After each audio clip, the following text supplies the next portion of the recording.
Welcome back to the shop. Derek Wilson here with Tool Tuesday from Ironclad Metalworks, where I show you the tools I use to make Mo better. Today is a tool that is very special to me. I love this brand, and I bet you do too. The minute I put this on the screen, you're gonna know what it is. We're looking at Knipex, which I mistakenly had called Knipex for most of my life until someone at the welding store told me otherwise, and I thought, oh, that doesn't sound right. But the pronunciation of these tools is Knipex, and I don't really care how you pronounce it. These pliers rock. Who needs an adjustable wrench when you have a pliers wrench? And I like these so much. I bought all three of them. There's actually a much larger version of this one and a little bit smaller version of this one, but I think between these three sets, which I think this one's about 7 inches, 10 and 12. You know, for my line of work, this works great. I use this one all the time for kind of fixing up bent metal parts. I had some issues with some parts that were made in my previous run of production. And, you know, I just had to kind of tweak things a little bit, and I could fit these in and just reef.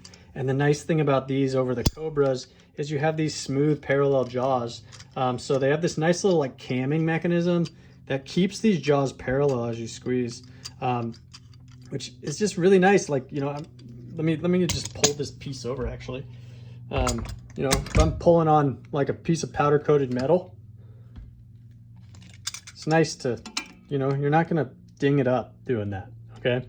So I'm trying to do too much. That was probably a crappy explanation. But you know, it's nice for kind of finishing off. You can actually get soft jaws for these. I've been meaning to buy a set of those for each size. But you know, these are great. I mean, this goes down to kind of closing flat all the way up to, you know, what's that? It says 62 millimeters. I mean, that's a humongous versatility. And something I learned watching Doc at Last Best Tool, I always wonder why they call these water pump pliers. And it's actually due to this movement. I thought, oh, like maybe I just don't work on water pumps. Maybe this is like, these are plumber's pliers, and I'm thinking, I don't even like have a water pump in my house. I have a water pump in my car, but I don't really know how this would help me get to that. But no, it's all about this. So I thought that was kind of funny. So check out Doc at Last Best Tool. Really cool YouTube channel there. I'm sure other people have figured that out, but I always wondered that, and that was, you know, kind of cool to learn.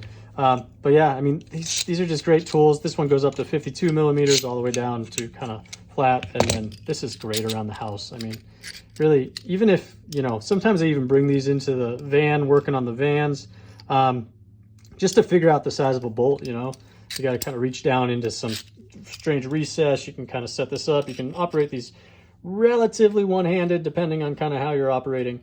You know, get it around there, and then you can say, okay, I'm working with, you know, 13 mil or something. So these are super cool tools. I think a lot of people kind of shy away from Knipex. Sorry, Knipex, because they're expensive. I mean, you can't deny these are expensive tools, but these are tools that are going to last your lifetime. And honestly, other kind of pliers like this, I think there are some other ones you can get at the home stores. They're just dominated, man. I mean, honestly, I don't know why you'd even think about it. Save up a few more dollars, but buy these Knipex, and just be happy about it. You know, we all have seen, you know, these Knipex as well. You know, these are just great tools. I really don't think you can beat it. And for my environment, I use these all the time, so I treat these as kind of, you know, unwanted professional level tools. Other stuff I don't use so much, so, you know, I'm not going to buy snap-on sockets. I don't really need them. I don't wrench that much. But, you know, these are my bread and butter. I find myself picking these up all the time.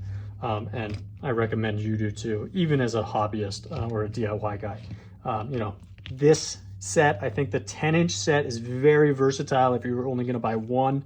Kind of depending on what you do, I'd probably pick between one of these two sizes. So this is 7.5, this is the 10-inch.